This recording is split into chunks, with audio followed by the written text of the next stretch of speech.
첫 번째 경기 알크마르 대 발베이크 분석 시작해보겠습니다. 최근 NEC전, 아약스전에서 연속 무승부를 기록했으며 두 경기 모두 선제 득점 후 후반 무너지는 패턴이 반복됐고, 마르턴스 감독의 전반 설계는 뛰어나나 후반 체력 저하와 수비 집중력 붕괴가 문제고, 이브라임 사디크는 연속 득점 중이며 퍼롯, 포크도 공격 포인트 관여도가 높고, 박스 안 슈팅 비율 51%로 화력은 리그 상위권이며 브루미스터, 벨리치의 롱패스를 통한 전개도 유효하고, 다만 후반 60분 이후 실점이 잦아 수비 응집력에는 리스크가 있다.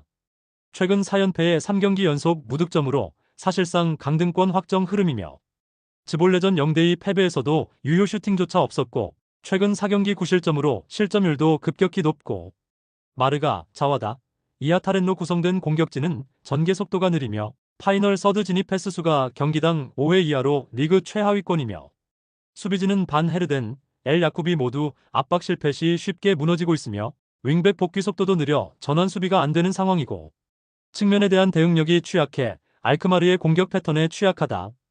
알크마르는 전반적으로 주도권을 가질 수 있으며 공격 전개는 리그 상위권 수준이다.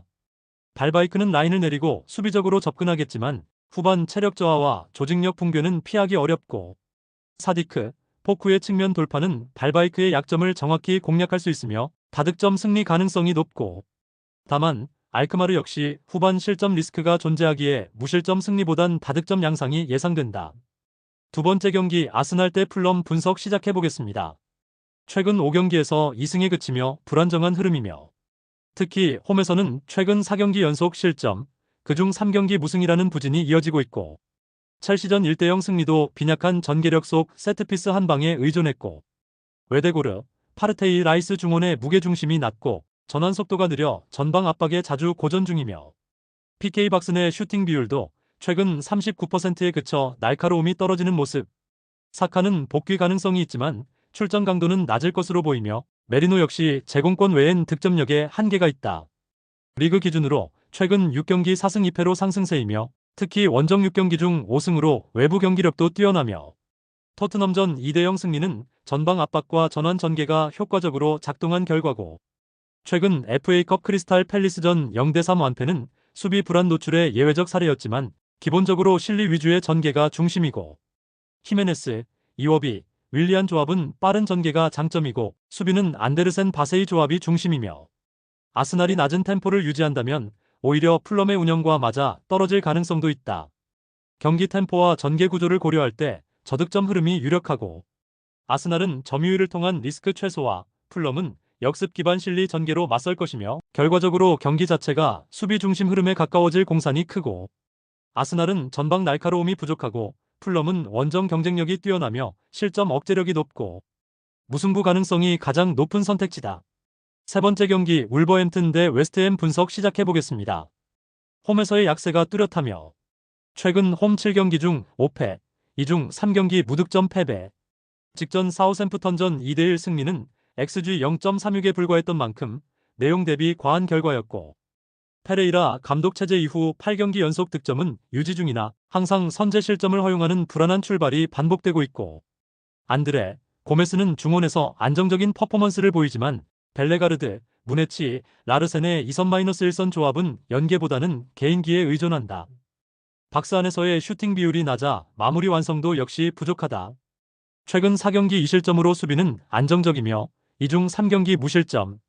다만 에버턴전 추가 시간 실점으로 1대1 무승부에 그쳤고, 최근 8경기 6득점으로 득점력은 저조하며, 안토니오, 펠크루그의 결장으로 인해 쿠두스, 보웬의 2선을 1선으로 끌어올리는 임시 전술이 계속되고 있고, 중원은 파케타, 수책, 워드 프라우스로 구성되며 안정적인 볼 소유와 템포 조절이 가능하며, 수비는 토디보, 마브로파노스, 킬만 중심의 300이며 완비사카, 에머스는 수비 전환에 집중하는 형태다.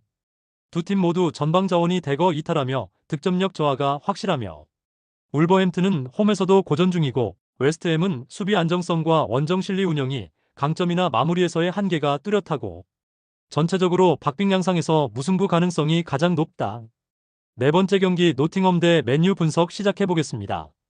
최근 8경기 홈 무패로 내구성을 입증했으며, 특히 리버풀, 아스널 상대로도 무실점 무승부를 기록했으며 FA컵과 리그 모두 상승세를 타고 있고, 전방은 깁스 화이트, 허드슨 오도이, 조타를 중심으로 유기적인 이선 전개가 이뤄지며 밀렌코비치 무리오, 조합의 수비 안정감도 돋보인다.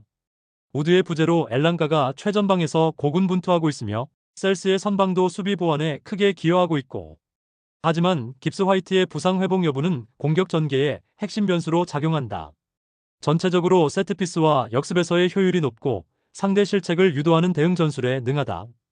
리그보단 유로파리그에 집중하는 흐름이며, 직전 레스터전 3대0 완승, 소시에다드전 4대1 승리로 상승세를 탔지만 리그 성적은 13위로 초라하며, 맥과이어, 요로, 도르구의 복귀가 수비 안정에 긍정적 영향을 줄 전망이며, 가르나초, 호일룬, 지르크지의 3톱 구성은 직전 경기 모두 득점에 성공했고, 하지만 리산드로 마르티네스, 메이누, 디알로, 에반스 등의 결장은 여전히 치명적이며 주중 경기 병행으로 인한 체력 저하도 우려 요소고, 전방은 결정력에 의존하고 중원 우가르테, 페르난데스의 창의성으로 전개를 풀어간다.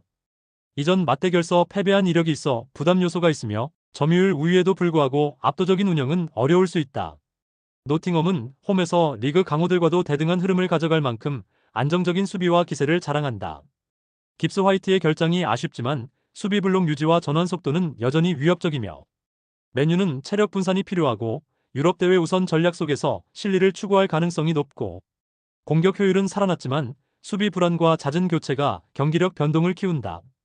결국 무승부 가능성이 가장 유력하며 저득점 흐름이 예상된다. 다섯 번째 경기 엠폴리 대 볼로냐 분석 시작해보겠습니다. 엠폴리는 코파 이탈리아에서 인상적인 여정을 보였지만 리그에서는 15경기째 승리가 없고, 최근 코모전에서 쿠아메의 골로 승점 1점을 챙겼으나 여전히 강등권에 머물러 있고, 중원의 핵심 핸더슨을 비롯해 말레, 주르코프스키, 이스마일리 등 주요 자원이 대거 이탈하며 뎁스는 불안하며, 포메이션은 3-4-2를 유지하며 윙백의 활동량에 기대지만 컷백이나 중거리 슛의 부재로 득점 루트가 제한적이며, 결정력 부족에 시달리는 콜롬보가 최전방에서 고립되고 있으며 팀 전체의 점유율도 35%대에 머문다. 볼로냐의 강한 점유율 운영을 상대로 수세적인 운영에 집중할 가능성이 크고, 연장전 또는 승부차기를 노리는 전략이 예상된다. 볼로냐는 최근 리그에서 라치오를 5대0으로 대파하고 코파 이탈리아에서도 아탈란타를 꺾는 등 상승세를 이어가고 있고, 카스트로의 부상 이탈에도 불구하고 달리나의 포스트 플레이가 안정적이며 오르솔리니, 은도예, 오드가르드의 이선이 활발히 움직이며 공격을 주도한다.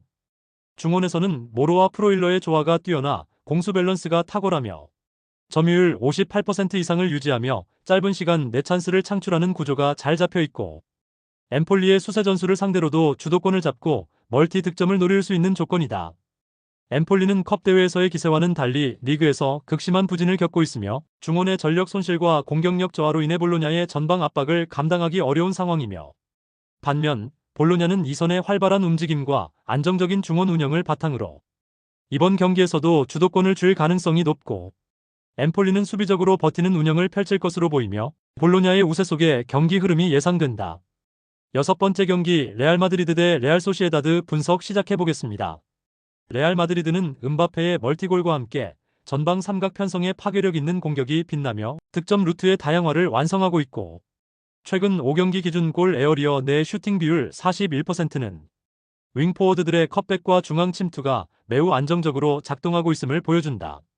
발베르데, 벨링엄의 중원 침투도 윗선 부담을 줄이고 있고, 전술적으로도 높은 위치에서의 압박 유도로 하프라인 위 점유를 끌어낼 수 있고, 수비진은 맨디, 세바요스, 밀리탕, 카르바알의 이탈에도 루카스 바스케스와 루닌으로 안정적 대체가 가능하며 주전 일부를 휴식시킬 예정이나 여전히 대부분 주축이 가동될 전망이다. 소시에다드는 비아돌리드전 2대1 역전승에도 불구하고 전반적인 경기력은 여전히 답답하며 최근 6경기 중 5경기에서 1골 이하 득점에 그쳤고, 공격 전개의 효율성도 현저히 낮고, 쿠보, 오야르사발이 빌드업을 겸하고 있지만 중원과의 연결이 경직되며 박스 안 슈팅 비율은 22%로 리그 하위권 수준이며, 여기에 아게르드, 베커, 자하리안, 파체코, 브라이스 멘데스 등 주축 자원이 대거 이탈하며 수비 안정성도 크게 흔들릴 전망이며, 특히 측면 중심 수비가 노출되기 쉬운 구조에서 레알 마드리드의 컷백, 속도 중심 전술에 효과적으로 대응하긴 어렵다. 레알 마드리드는 음바페, 비니시우스, 로드리고의 전방 삼각과 발베르데의 서포트까지 점유 전환 마무리의 완성도를 높이고 있고, 소시에다드는 전술적 문제 외에도 다수의 이탈자가 겹치며 수비와 빌드업에서 모두 약점을 드러내고 있으며 실점 억제도 쉽지 않을 것이다. 마드리드의 멀티 득점이 유력하며 다득점 경기 양상이 예상된다.